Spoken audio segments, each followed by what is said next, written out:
Galaxies began forming early in the universe history, few hundred million years after the Big Bang. What is the Big Bang? So the Big Bang was basically the universe started with a tiny dot, and that tiny dot was smaller than an atom. But then that tiny dot exploded and started to spread out. And after a few hundred million years, a universe started forming.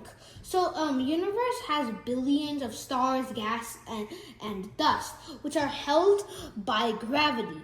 But the reason why they're not moving all over the place is because it's held by its own gravity.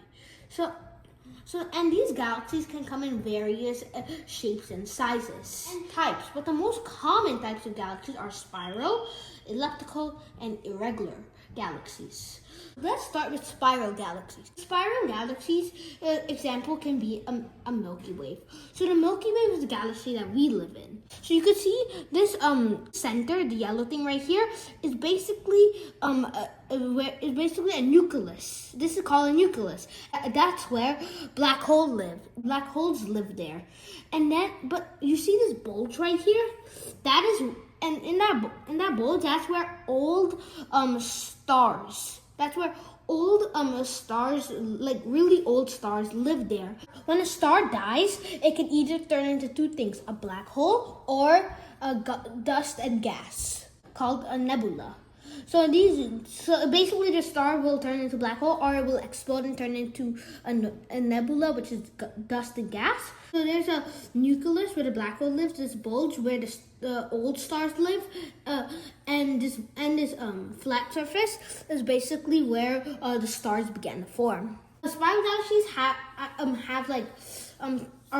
have arms spreading out, which contains stars, dust, gas, and planets. You can see our sun is located right here in the Milky Way, the Milky Way is a spiral galaxy. So yeah, you can see right here. And the arm where we live, where the sun lives in, is called Orion's spiral arm, which is right here. To travel across the galaxy in the speed of light, it will take 100,000 light years. No space probe has crossed a spiral galaxy till now. So now let's go to elliptical galaxy. So elliptical galaxy does not have spiral arms like the spiral galaxies.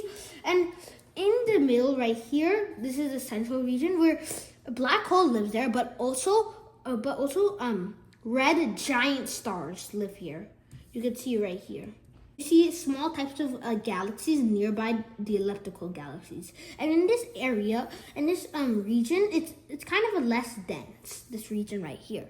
And just like a spiral galaxy, it contain stars in a black hole. Generally, the elliptical galaxies are yellow and red in color. Okay, now let's go to irregular galaxies. So irregular galaxies do not really have a defined shape, and this can be a result of a collision or a merge of different galaxies. Like two galaxies can merge with each other. And this is irregular galaxies. In the middle is where the black hole lives, and you can see right here, it doesn't really have a defined shape like the elliptical and the spiral galaxy. These are all gas and dust spewing out. And also galaxies can collide and change their structure and star formation. These are the three most common types of galaxies.